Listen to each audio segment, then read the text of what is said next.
Sometimes, before everything changes, nothing seems to be moving at all.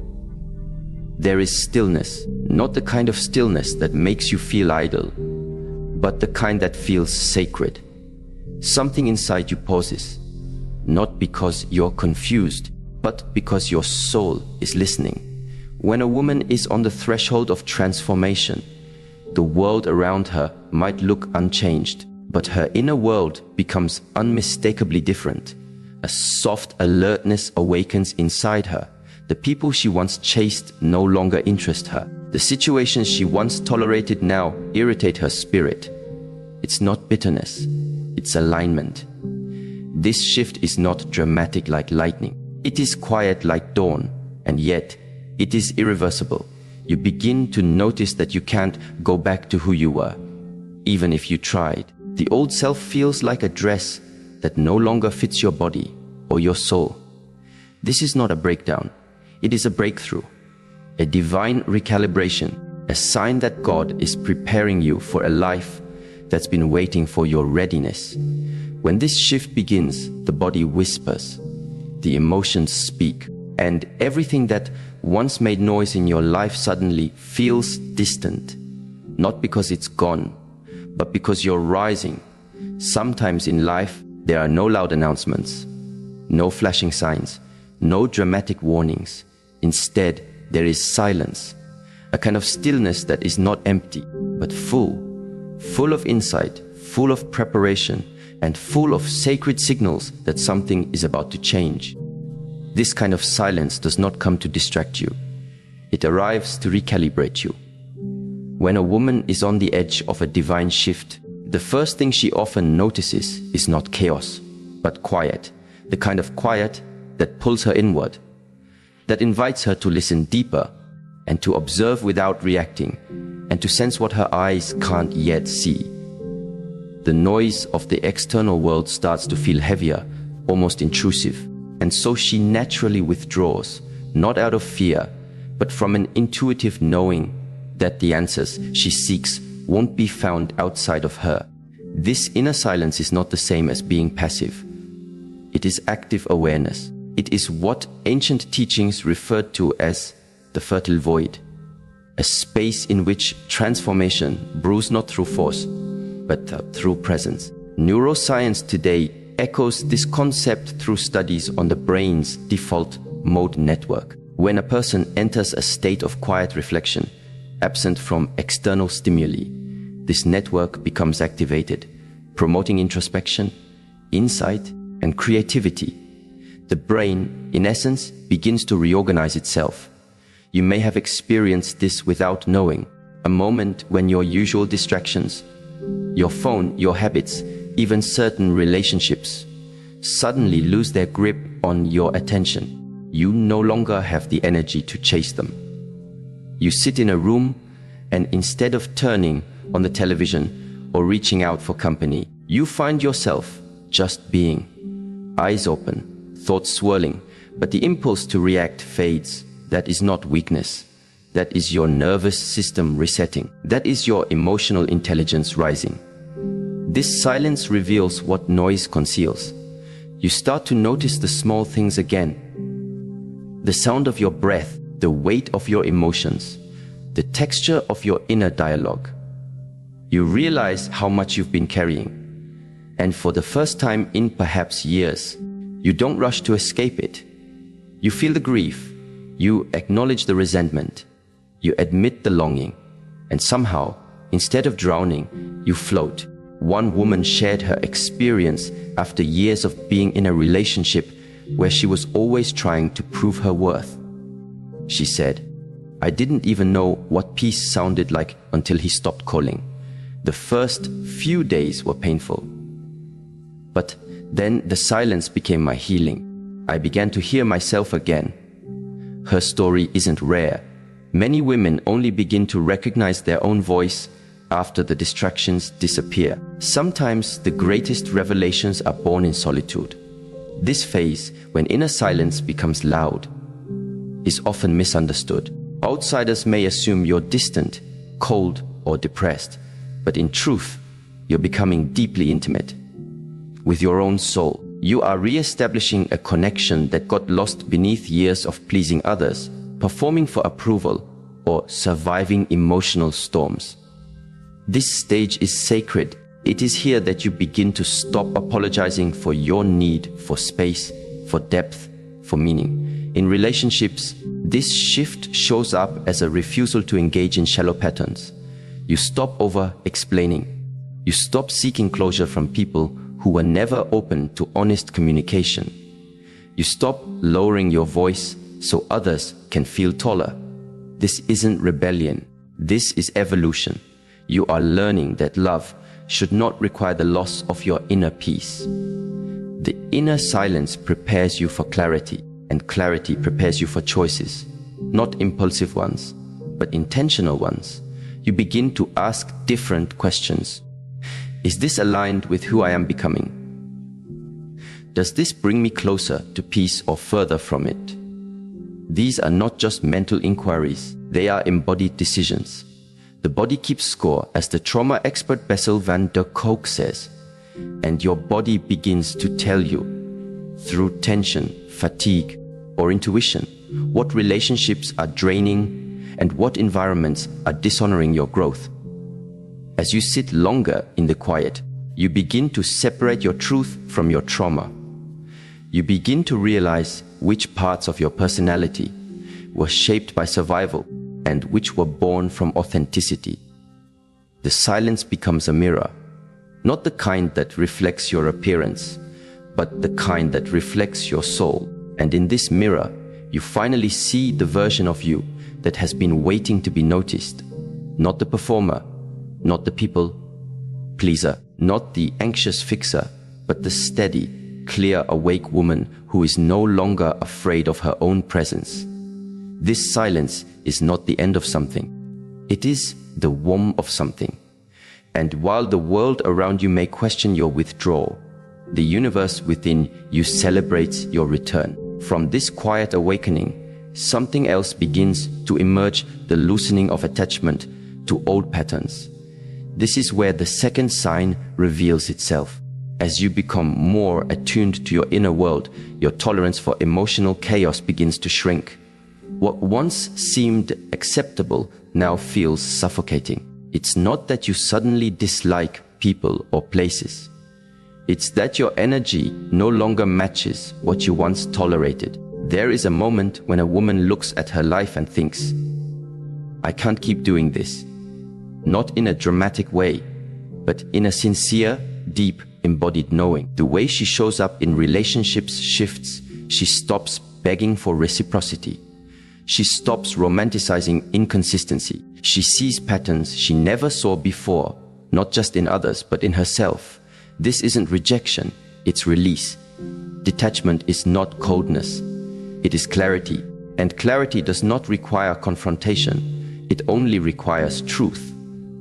The truth that some of the ways you've been coping, some of the people you've been holding on to, and some of the cycles you've repeated are not aligned with where your spirit is being called to go. This stage is often accompanied by confusion. You may ask yourself, why do I feel so different? The truth is, the nervous system is recalibrating. Neuroplasticity is taking place.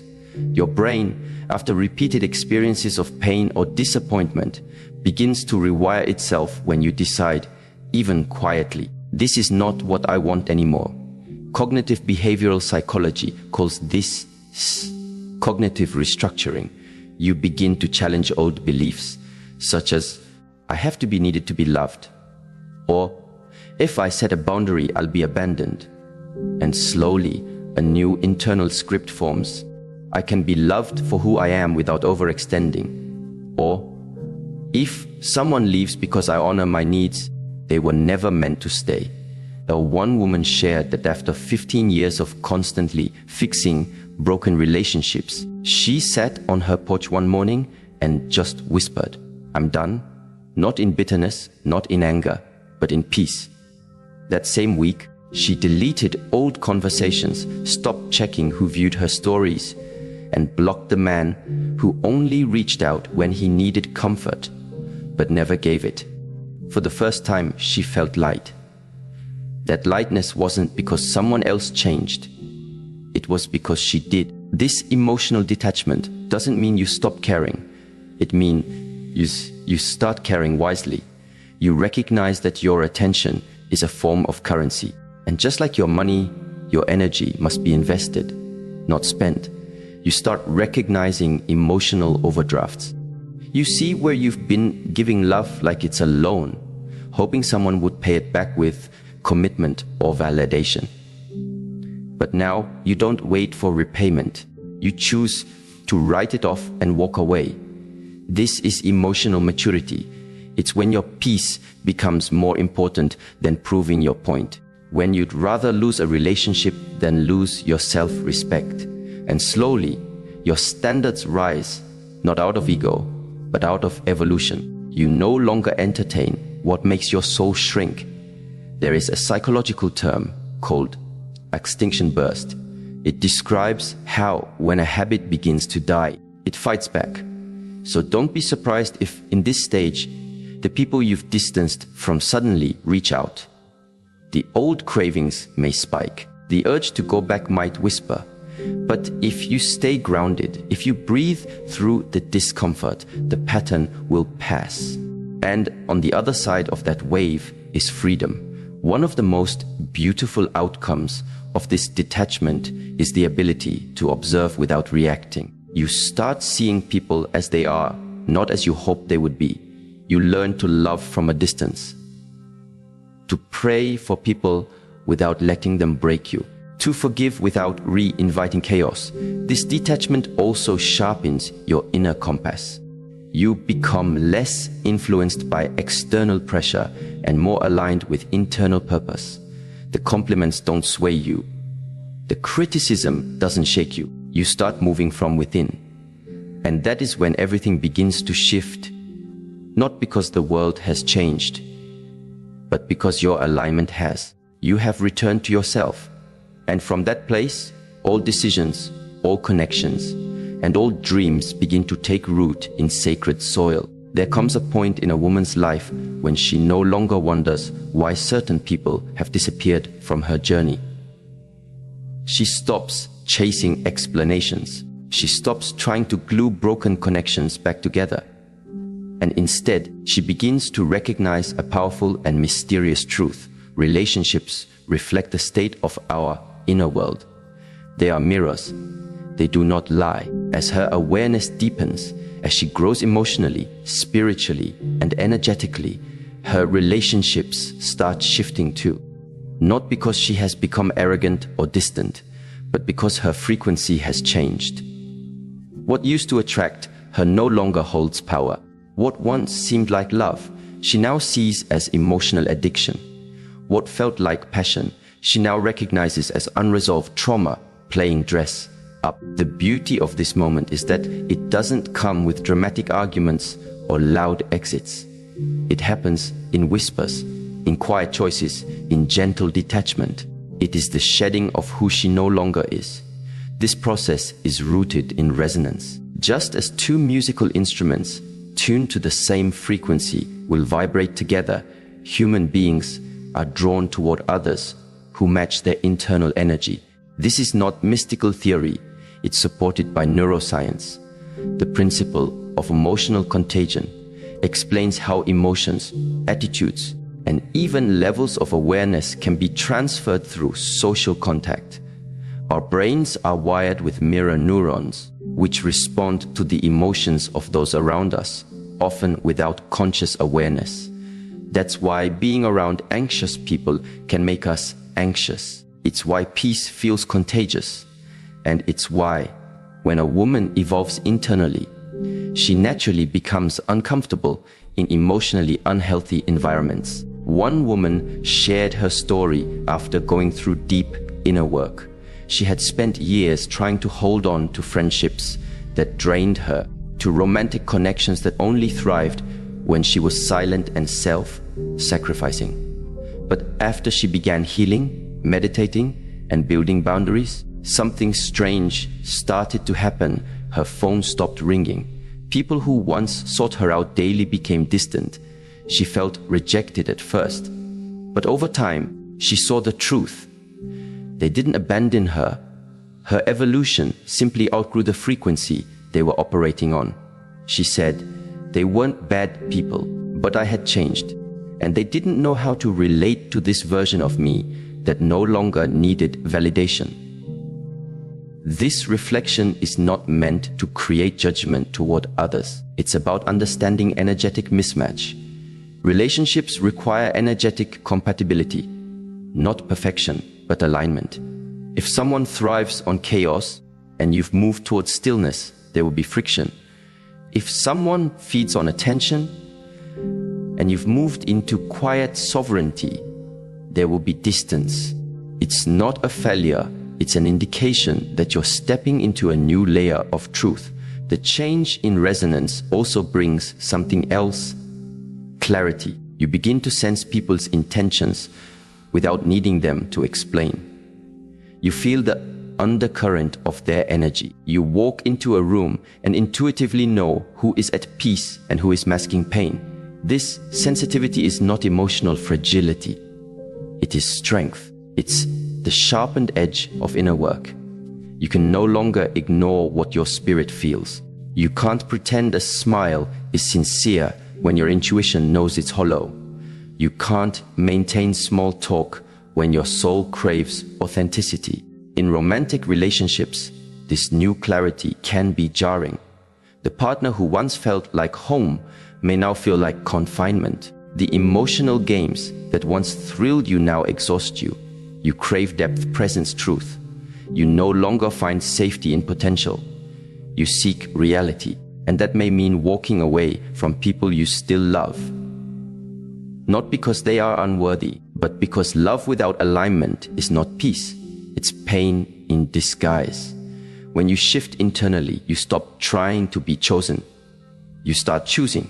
You no longer shrink yourself to fit into someone else's world. You become the architect of your own. And from that grounded place, you draw people who see you, not just your beauty, but your soul. You attract relationships rooted in growth, not survival. You form bonds that challenge you, nourish you, and mirror back the respect you've learned to give yourself. This is not an easy transition. There will be moments of loneliness. There will be nights when you miss the old connections, even the unhealthy ones. But every time you sit in that stillness and resist going backward, your nervous system learns safety. Your heart builds new patterns. You become emotionally resilient. That resilience carries you into the next phase of transformation, one that often arrives without warning. A deep fatigue begins to set in, not just physical tiredness, but soul tiredness, the kind of weariness that makes even the simplest tasks feel heavy. You may wonder, why do I feel so drained when I've been doing everything right? This fatigue is not failure, it is preparation.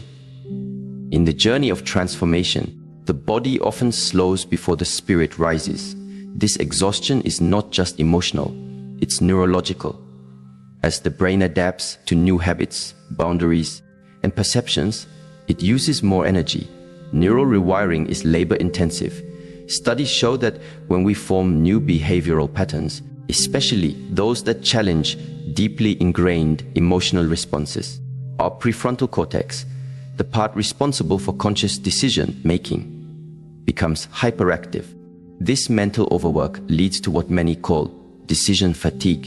And yet, in spiritual transitions, this fatigue serves a sacred purpose. You are being stripped of everything you can no longer carry into your next season. Old identities, false roles, emotional dependencies, outdated beliefs. They are falling away. And just like a body recovering from surgery, your system needs rest.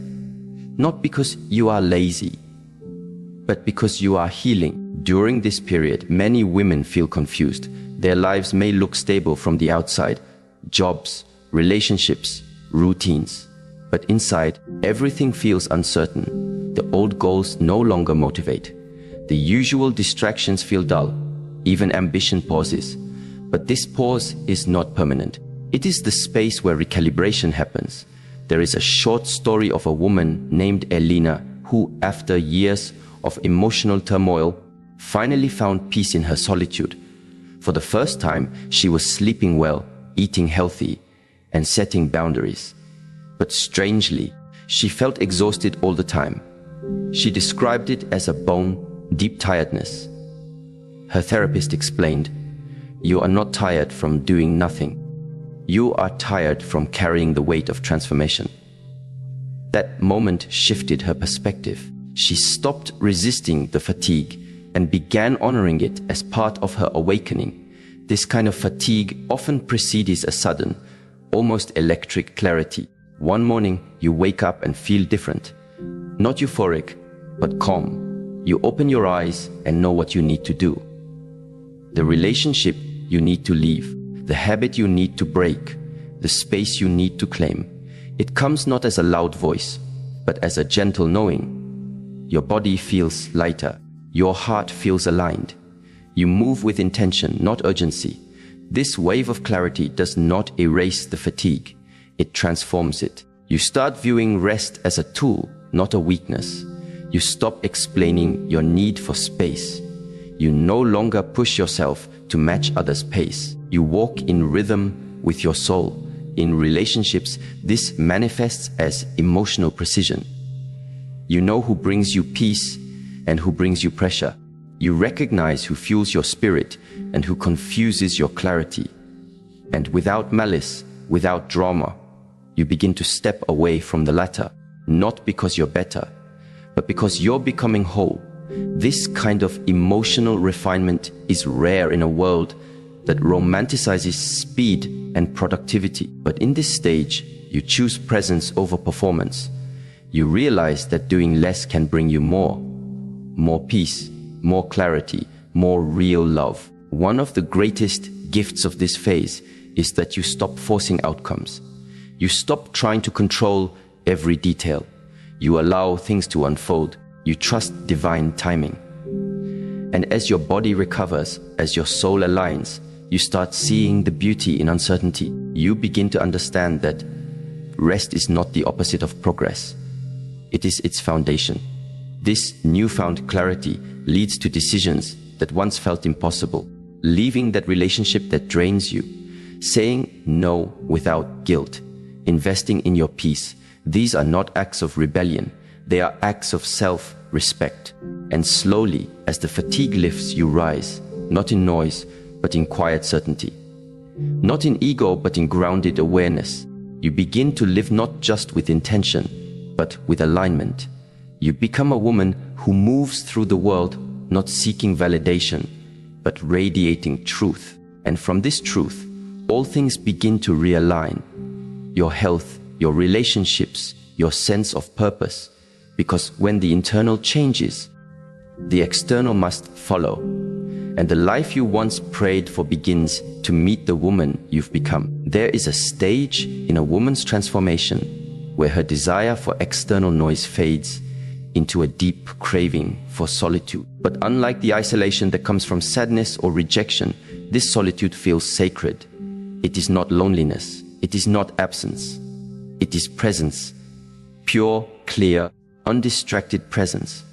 The world begins to quiet not because it has changed, but because she has. She no longer seeks to be filled by what is outside her. She begins to listen inwardly, deeply.